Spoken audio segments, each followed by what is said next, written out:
प्रिय विद्यार्थियों, पिछले वीडियो लेक्चर में हमने प्रश्नावली 1.2 में प्रश्न नंबर 6 तक पढ़े थे। इसके बाद के प्रश्नों को इसी प्रकार आप स्वयं प्रयास करेंगे। बिल्कुल आसान से प्रश्न है, आप इनको हल करेंगे। अब आइए आगे बढ़ते हैं और देखते हैं फलनों का संयोजन तथा व्युत्क्रमणीय फलन। तो इसमें क्या है, फलनों का संयोजन क्या होता है और किसी फलन का व्युत्क्रम कैसे निकालते हैं, ये हमें देखना है। तो आइए हम सबसे पहले जो है तो इसकी परिभाषा देखते हैं। फलनों का संयोजन क्या है?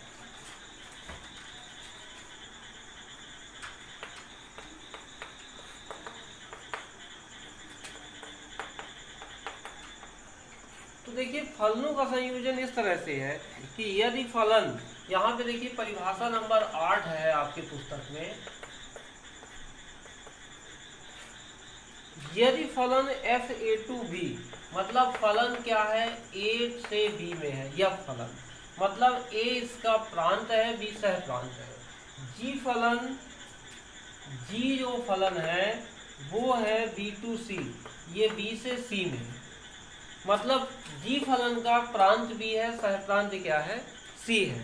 तो इस तरह से यहाँ पे f और g का संयोजन GOF के द्वारा निरूपित किया जाता है और इसको हम इस तरह से परिभाषित करते हैं, GOF A to C, मतलब इसका A प्रांत है, C क्या है, सह प्रांत है। और किस तरह से, G of Fx GOF x equal to G of Fx, इसके द्वारा निरूपित किया जाता है for all x belongs to a, जहाँ प्रत्येक x a का अवयव है।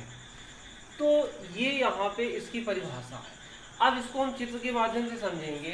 तो चित्र के माध्यम से इस तरह से देखिए, जैसे मान लेते हैं कि a यहाँ पर कोई समुच्चय है, इसका कोई स्वेच्छ अवयव x है। अब यहाँ पर b समुच्चय है, b का स्वेच्छ अवयव क्या है, fx है, क्योंकि x का f इमेज, f प्रतिबिंब fx कहलाएगा। यहाँ पे ये ध्यान दीजिए कि जो f फलन है, ये f फलन कैसा है, a से b पर है। और इसी तरह से g फलन जो है वो b से c पर है, ये कहलाया g ऑफ fx। g लेना है किसका, fx का, g ऑफ fx ये कहलाएगा। ये b फलन है, इस समुच्चय को हम c नाम देते हैं, ये हो जाएगा g, यहाँ पे g फलन है, ये f फलन है, ये g फलन है। f फलन a से b में है, g फलन b से c में है। तब जो GOF है वो कैसे परिभाषित होता है, a से c में। ये यहाँ से a से डायरेक्ट c में जो परिभाषित फलन है वो क्या कहलाता है, GOF। ये आप पुस्तक में, ये चित्र अगर यहाँ सही नहीं दिखता तो आप पुस्तक में देख सकते हैं, पेज नंबर 14 पे ये चित्र बना हुआ है। तो इस तरह से ये दो फलनों f और g का संयोजन GOF कहलाता है। GOF जो फलन है, फलन f और g का क्या है, संयोजन कहलाता है। पूरी परिभाषा आप डिटेल में पुस्तक से देख करके लिखेंगे। परिभाषा इस तरह से है कि fa2b तथा gb2c दो फलन है, तब f और g का संयोजन GOF के द्वारा निरूपित होता है और GOF a to c GOF x equal to g of fx for all x belongs to a। आइए इसको अब एक उदाहरण के माध्यम से समझते हैं, तो ये और बेहतर तरीके से समझ में आएगा कि कैसे दो फलनों का संयोजन होता है। तो आइए देखते हैं अगला उदाहरण 15।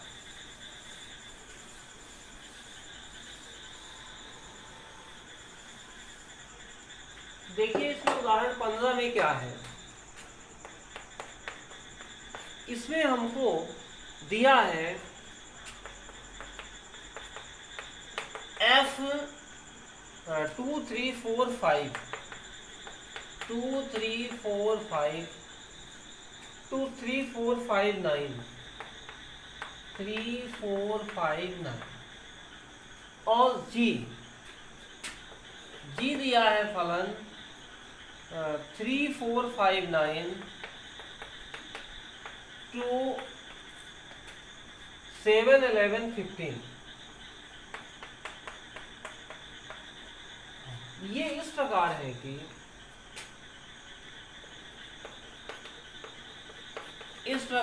है कि जहां पे जो फलन दिया है F2 इक्वल टू 3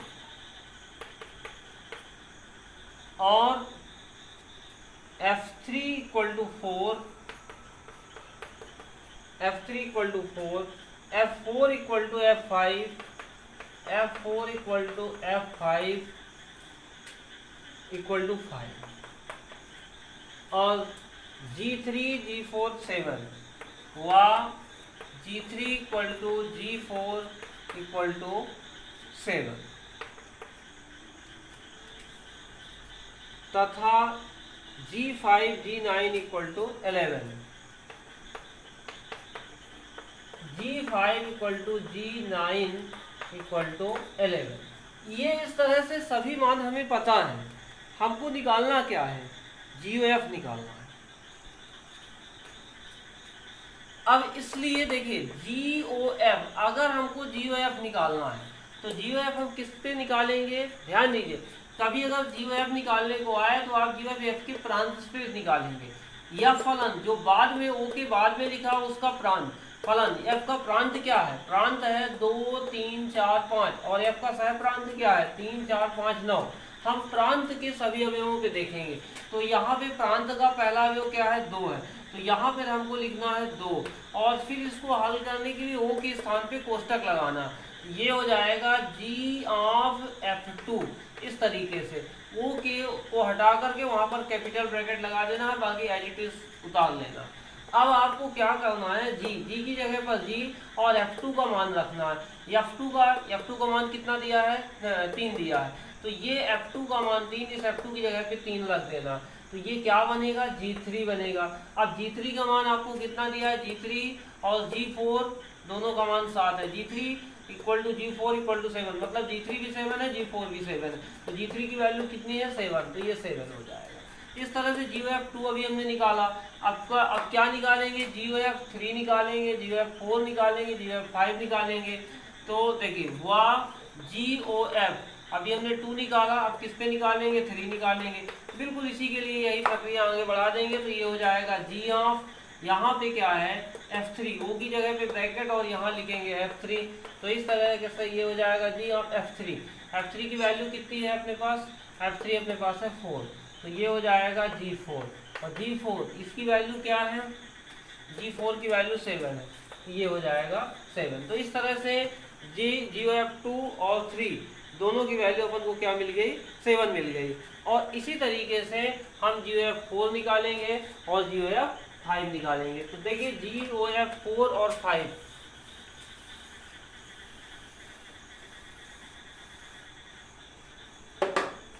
तो ये हो जाएगा GOF4 और GOF5। तो GOF4 G ऑफ F4 और ये हो जाएगा G ऑफ F5। इसमें क्या है?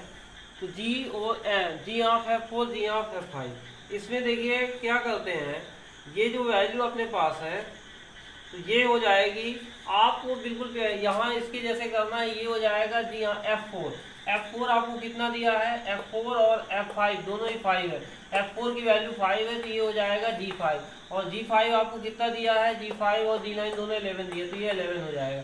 इसी तरह से G ऑफ F5 ये हो जाएगा G और F5 की वैल्यू कितनी है? F5 यहाँ पे दिया है 5, तो ये हो जाएगा G5। तो इस तरह से F5 भी 5 है, तो इस तरह से G5 कितना हो जाएगा? 1। तो ये दोनों कितने हो जाएंगे? 1 हो जाएंगे।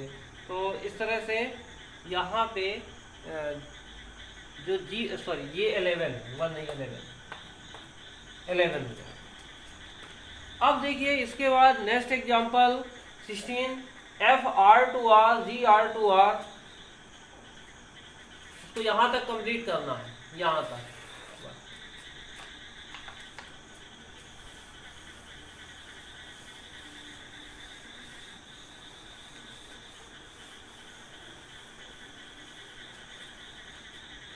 देखिए एग्जांपल 16, ये 16वें नंबर के उदाहरण में क्या है, F R to R G R to R, इस तरह से फलन है कि F X cos X 3 G X 3x square. तो देखिए दिया है एफ जो फलन है वो आर टू आर है, वह जो जी फलन है वो भी क्या है, आर टू आर है। मतलब क्या, फलन एफ का प्रांत आर माने वास्तविक संख्याओं का समुच्चय है और सह प्रांत भी वास्तविक संख्याओं का समुच्चय। इसी तरह से फलन जी के लिए प्रांत और सह प्रांत दोनों ही वास्तविक संख्याओं के समुच्चय हैं। और इस पर ये परिभाषित है एफ आर टू आर व जी आर टू आर है, इस प्रकार है कि एफ एक्स इक्वल टू जो एफ एक्स जो फलन दिया है कॉस एक्स है व G X equal to 3x square. ये हमको दो फलन दिए हैं, हमको करना क्या है, हमको इसमें जी ओ एफ और एफ ओ जी निकालना है और बताना है कि इसके दोनों के मान अलग अलग हैं। तो देखिए जी ओ एफ एक्स क्या होगा, इसलिए जी ओ एफ एक्स कैसे करेंगे, देखिए तरीका वही है, ओ के स्थान पर ब्रैकेट लगाइए, जी को हम एच टी जी, ये जी का जी लिख लेते हैं, ओ के स्थान पर ब्रैकेट और ये हो जाएगा जी ऑफ एफ एक्स। अब करना कुछ भी नहीं है, सिर्फ एफ एक्स की वैल्यू रखना है, ये जी जो करते हो और एफ एक्स हमारे पास कितना दिया है, कॉस एक्स है, तो ये क्या हो जाएगा जी ऑफ कॉस एक्स। अब जी ऑफ कॉस एक्स को आपको जी एक्स से निकालना है। देखिए कैसे निकालेंगे, जी एक्स आपको दिया है, यहाँ अलग से मैं इसको बता रहा हूँ। देखो जैसे आपको जी एक्स दिया है, कितना दिया है जी एक्स, 3x स्क्वायर।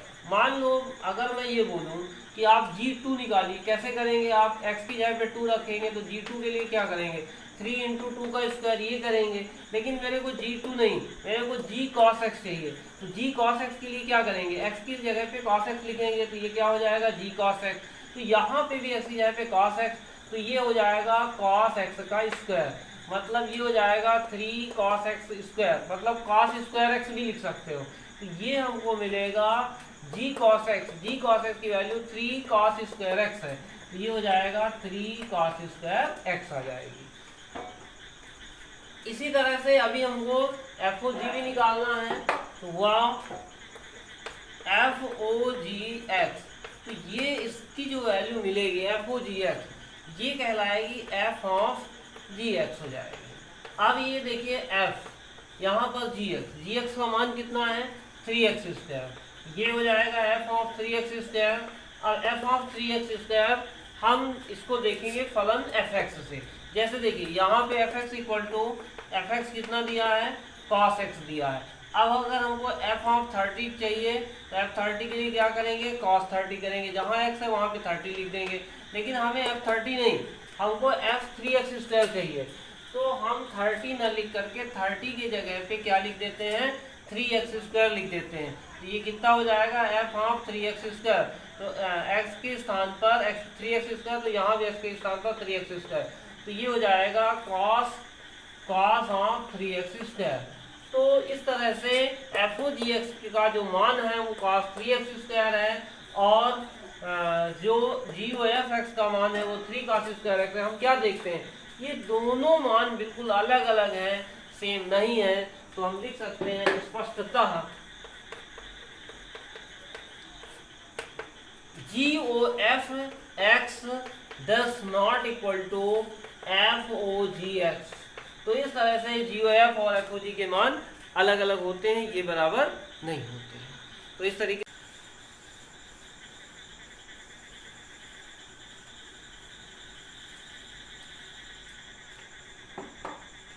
तो क्या है उदाहरण 18, यहाँ पे सिद्ध कीजिए कि फलन F A to B G B to C एकाकी है, तो जी एफ ए टू सी भी एकाकी है।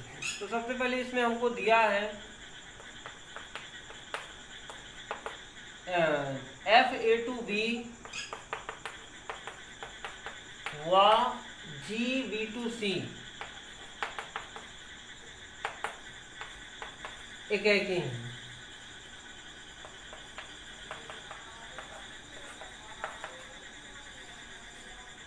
तो जी एफ ए टू सी भी एकाकी है। दर्शाना है, इसमें हमको दर्शाना है G O F A to C A to C एकाकी है, बी एकाकी है। इसको कैसे करें हल? यहां G O F x one equal to G O F x two लेके चलते हैं। माना G O F x one equal to G O F x two. ध्यान दीजिए, अगर किसी भी फलन को एकाकी दिखाना है तो उसके लिए तरीका क्या है, उसके लिए अलग से बताता हूं मैं। आपको अगर एफ फलन को एकाकी दिखाना है तो एफ फलन के लिए आप मान के चलेंगे, माना f x one equal to f x two, और आप अगर इसको हल करते करते लगाते लगाते अगर आप इसको x one equal to x two में पहुंच जाते हैं, मतलब f x one equal to f x two यदि है तो x one equal to x two हो, तो ऐसे फलन को हम क्या कहते हैं? एकाकी कहते हैं। यहाँ पे हमको एकाकी किसको दिखाना है? जीओएफ को दिखाना है। तो जीओएफ के लिए यहाँ पे एफ की जगह पे हमने जीओएफ ले लिया है, यहाँ भी जीओएफ, यहाँ भी जीओएफ, मतलब GOF X one equal to GOF X two लेके चल रहे हैं, और लास्ट में इसको हल करते हुए हम पहुंच जाएंगे x one equal to x two पे। तो देखिए कैसे पहुंचते हैं। तो एकाकी दिखाने के लिए हम इसको मान लेते हैं G O F x one equal to G O F x two. अब इसका क्या मतलब है? देखिए यहाँ पे ओ की जगह पे ब्रैकेट लगाते हैं, तो ये हो जाएगा जी ऑफ एक्स, और इसी तरह से यहाँ पे हो जाएगा जी ऑफ एक्स। अब क्या करना है यहाँ पे, क्योंकि जी फलन एकाकी है। अब देखिए जी फलन एकाकी है तो उसमें एकाकी वाला नियम लगेगा। एकाकी का क्या नियम है? देखिए एकाकी का ये नियम है कि अगर एफ फलन एकाकी हो तो f x one equal to f x two, अगर दिया है तो डायरेक्ट हम x one equal to x two लिख सकते हैं, क्योंकि हमको इसमें एकाकी दर्शाना नहीं है, हमको एफ एकाकी दिया है। अगर एफ फलन एकाकी दिया है तो f x one equal to f x two ये दर्शाएगा कि x one equal to x two है। इसी तरह से जी वाला अगर यहाँ एफ की जगह में जी है तो ये जी फलन भी दर्शाएगा X one equal to x two, G X one equal to G. लेकिन यहाँ पे क्या है, हम क्या देखते हैं कि यदि जी फलन एकाकी तो अगली लाइन में दोनों जी हट गए, जो ब्रैकेट के अंदर है वो चीज मिल गई। यहाँ भी वही करना है हमको, जी फलन एकाकी है तो ये दोनों जी को हटाते हुए जो कैपिटल ब्रैकेट के अंदर है वो हमको एज इट इज लिख लेना है, क्योंकि ये नियम है कि अगर जी फलन एकाकी है तो G X one equal to G X two लेके चलेंगे और X one equal to x two मिलेगा, मतलब जी हट जाएगा और X one equal to x two मिलेगा। तो यहाँ भी वही प्रक्रिया अपनानी है, जी दोनों हटा देना, इस जी को भी इस जी को भी, बाकी जो बचता है उसको हम लिख लेते हैं। बाकी क्या बचा, यहाँ पे जी को हटाने के बाद एफ एक्स वन और यहाँ पे एफ एक्स टू। इसका रीजन लिखेंगे क्योंकि जी फलन एकाकी है इसलिए इसका नियम लग गया, क्योंकि जी एकाकी है। अब आगे देखिए, ये फलन जी हमको एकाकी दिया, यहाँ देखिए दिया है F A to B G B to C एकाकी है, मतलब एफ फलन एकाकी है और जी फलन भी क्या है? एकाकी है। अब आगे देखिए एफ फलन भी एकाकी दिया तो एफ वाला नियम भी लगेगा, मतलब एकाकी है तो सामने से एफ हट जाएगा, जो अंदर है वो मिल जाएगा। तो इस तरह से x one equal to x two हमको मिल गया। और ऐसा हमने क्यों लिख दिया? क्योंकि एफ फलन एकाकी है। तो यहाँ ऐसा एकाकी क्यों? क्योंकि ये प्रश्न में हमको दिया है एफ और जी दोनों एकाकी दिए गए हैं और जीओ एफ को एकाकी दर्शाना है, हमको दर्शाना है कि जीओ एफ एकाकी है, इसके मदद से कि एफ और जी एकाकी है। तो इस तरह से x one equal to x two इसलिए मिल गया क्योंकि एफ यहाँ से हट गया, एफ इसलिए हट गया क्योंकि एफ फलन एकाकी है, इसलिए यहाँ पे लिखेंगे क्योंकि एफ एकाकी है। हमने क्या देखा? हमने यहाँ पे ये देखा कि हम यहाँ पे GO F x one equal to GO F x two लेके चले थे और मिल क्या गया? ये X one equal to x two मिल गया जीओ एफ के लिए। इसका मतलब जीओ एफ क्या है? एकाकी है, इसलिए जीओ एफ एकाकी फलन।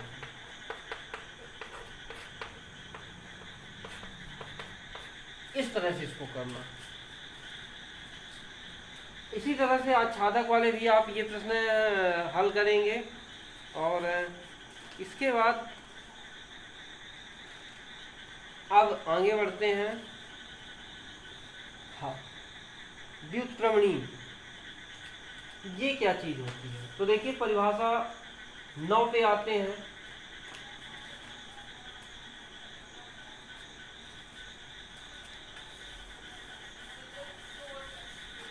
यहाँ पे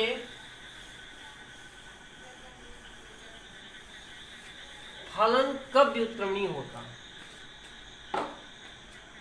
परिभाषा 9।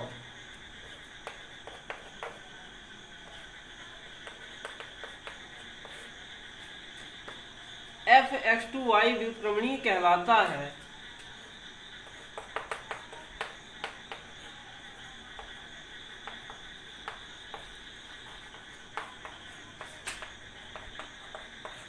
ये फलन व्युत्क्रमणीय कहलाएगा यदि एक फलन g(y)(x)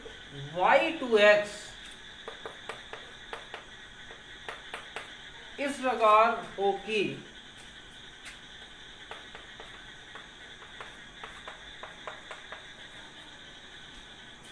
GOF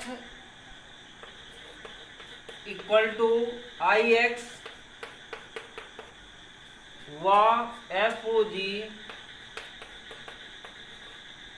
equal to IY।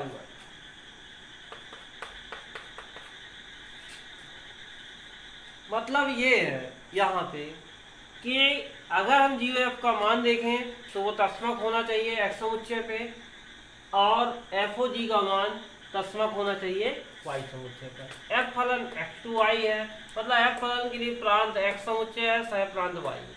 g फलन के लिए प्रांत y है और सह प्रांत क्या है? जस्ट उल्टा, जो f के लिए प्रांत था वो g के लिए सह प्रांत बन गया, जो f के लिए सह प्रांत था वो g के लिए प्रांत बन गया। और जब हम GOF निकाले तो वो हमें तस्मक फलन मिले, और FOG को निकाले तो वो भी हमें क्या मिले? तस्मक फलन मिले। ऐसी स्थिति में हम फलन g को f का प्रतिलोम कहते हैं। तो यहाँ पे हम लिखेंगे g को f का प्रतिलोम कहते हैं, और इसे प्रतीक f इनवर्स के द्वारा प्रकट करते हैं। मतलब f inverse equal to g, माने f का प्रतिलोम क्या है? g। यहाँ पे निश्चित तौर पे g का प्रतिलोम f भी कहलाएगा, मतलब g inverse equal to f भी कहलाएगा। यदि f का प्रतिलोम g है तो g का प्रतिलोम f भी होगा। अब एक चीज ध्यान दीजिए, यदि फलन कोई भी व्युत्क्रमणीय है तो निश्चित तौर पे वो एकैकी भी होगा और आच्छादक भी होगा। मतलब फलन के व्युत्क्रमणीय होने के लिए फलन का एकैकी और आच्छादक दोनों होना जरूरी है। फलन का एकैकी भी होना चाहिए और फलन का आच्छादक भी होना चाहिए। आइए इसको और अच्छे तरीके से उदाहरण नंबर 23 के माध्यम से समझते हैं।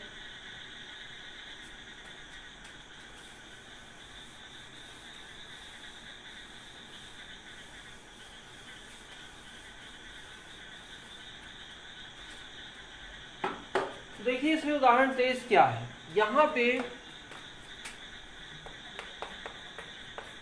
दिया है fn2y, f फलन जो दिया है n2y, fx equal to 4x plus 3,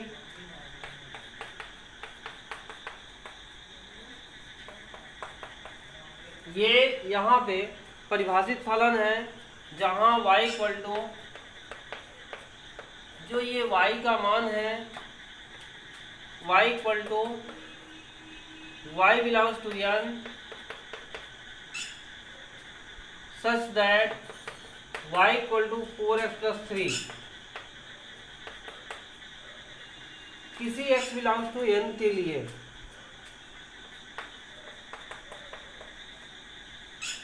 अब हमको इसमें बताना है कि फलन f व्युत्क्रमणीय है और इसका प्रतिलोम भी निकालना है।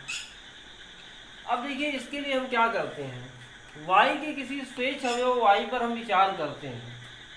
अब इसमें n के किसी अवयव x के लिए y बराबर 4x प्लस 3 है। देखिए इसके लिए हम इस तरह से करते हैं, जो ये हमें fx equal to 4x plus 3 दिया, हमको पता है y बराबर fx होता है, हम इसको y के बराबर मान लेते हैं। देखिए माना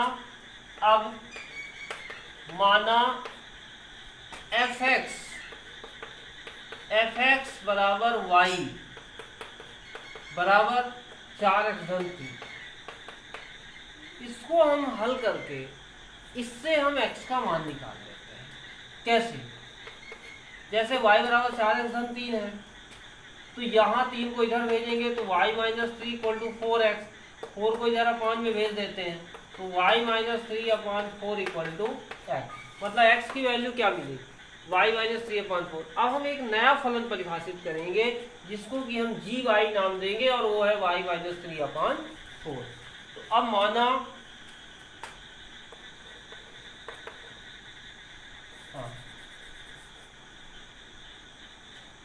इसलिए यहाँ लिख रहे हैं gy बराबर ये हो जाएगा y माइनस 3 अपान 4। हमने एक नया फलन परिभाषित किया। अब यहाँ पर हम दो चीज़ें दिखाएंगे, एक तो g(f(x) और एक f(g)(y)। अगर ये दोनों तस्मक फलन दिख जाते हैं तो निश्चित तौर पे f का प्रतिलोम क्या हो जाएगा, g हो जाएगा। अब एक एक करके देखिए, दोनों को दर्शाएंगे। और यहाँ पे एक चीज़ ध्यान दीजिए कि जो हमने gy फलन दर्शाया है तो ये किस तरह से है, जहाँ जो g फलन है ये y टू n है, मतलब g का जो प्रांत और सह प्रांत है f के ठीक विपरीत है। फलन f n टू y था और जबकि फलन g y टू n है, जस्ट उल्टा। तो देखिए इसमें दो चीजें दिखाना है, f(g(x) और g(f(y)।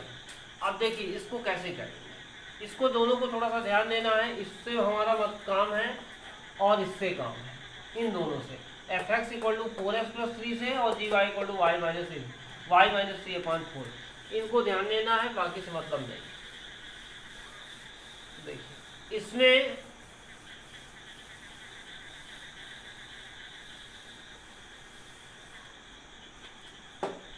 आपको यहाँ नीचे अलग से नहीं लिखना, हम समझने के लिए लिख लेते हैं। देखिए अभी अभी हमने देखा था f(x) जो था इस पे 4x प्लस 3 था, और जो हमने gy निकाला था वो कितना निकाला था, gy equal to y minus 3 upon 4, ये हमने निकाला था। इन्हीं दोनों से हम आगे अपनी प्रक्रिया करेंगे। तो देखिए अब g(f(x) इसको हल करके हमें तस्मक अवयव x दिखाना, ये कहलाएगा g(o) मतलब ब्रैकेट लगाइए g ऑफ f(x), इसका मतलब है g, और f(x) का मान कितना 4x प्लस 3, ये हो जाएगा g ऑफ 4x प्लस 3। अब 4x प्लस 3 किससे देखना है, gy से। देखिए अब जैसे gy इक्वल टू ये, मान लीजिए g2 चाहिए तो 2 माइनस 3 अपान 4, g3 चाहिए तो ये करेंगे, तो g ऑफ 4x प्लस 3 कैसे करेंगे इसको हम, इसके लिए क्या करते हैं कि जहाँ y लिखा है वहाँ पे 4x प्लस 3 लिखते हैं, ये हो जाएगा y के स्थान पर 4x प्लस 3, तो ये आएगा 4x प्लस 3, ये y की जगह पे 4x प्लस 3 और ये माइनस 3 अलग से है, तो ये माइनस 3 और ये अपान में 4, यहाँ 3 से 3 कट जाएगा, क्या मिला 4x अपान 4, 4 से 4 फिर कट जाएगा, मिला हमको यह। तो इस तरह से हमको क्या मिला, यहाँ पे मिला कि g(o)f(x) इक्वल टू क्या मिल गया, x। तो ये एक तस्मक फलन हो गया। और इसी तरह से हमको दूसरा f(o)gy भी निकालना है। पुनः f(o)gy इसको कैसे हल करेंगे, f o की जगह पे ब्रैकेट f ऑफ gy, ये हो जाएगा f ऑफ gy का मान रखते हैं y माइनस 3 अपान 4, ये हमने ले लिया y माइनस 3 अपान 4। इसको हम f फलन से देखेंगे तो f फलन पे रखना है f(x), जैसे f(x) equal to 4x plus 3 है। मान लीजिए आपको f2 चाहिए तो f2 के लिए x की जगह पे 2 रखेंगे, 4 इंटू 2 प्लस 3, लेकिन आपको f2 नहीं, f ऑफ पूरा ये चाहिए y माइनस 3 अपान 4। तो यहाँ इन दोनों एक्सों के जगह x के स्थान पर आपको पूरा का पूरा y माइनस 3 अपान 4 लिखना। आइए लिखते हैं इसमें। तो देखिए ये 4 की जगह पे 4 लिखा और फिर x आया, x की जगह पे ये पूरा y माइनस 3 अपान 4, तो ये y माइनस 3 अपान 4 ये हो गया। इसके बाद ये हो गया 4x प्लस 3, ये हमने प्लस 3 लिख दिया। होगा क्या, ये वाले 4 से ये 4 कैंसिल, मिला क्या हमको यहाँ पर y माइनस 3, ये मिल गया हमको y माइनस 3 प्लस 3, तो 3 से 3 भी कट गया और हमको फिर से क्या मिल गया y। तो इस तरह से f(o)gy y है और g(o)f(x) x है, दोनों तस्मक फलन है। और इससे स्पष्ट होता है कि यहाँ पे जो जी ओ एफ और एफ ओ जी वाई है, दोनों क्या है, तस्मक फलन है। तो ये क्या हो गया, व्युत्क्रमणीय हो गया। इसलिए हम लिख सकते हैं G O F equal to I व F O G equal to I. यहाँ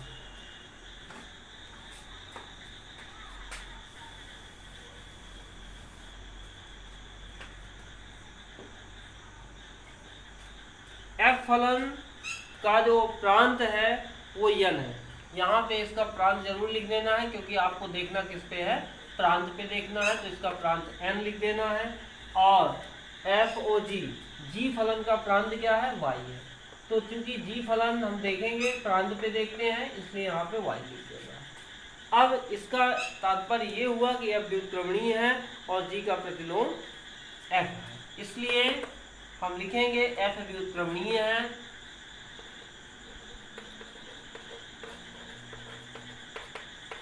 तथा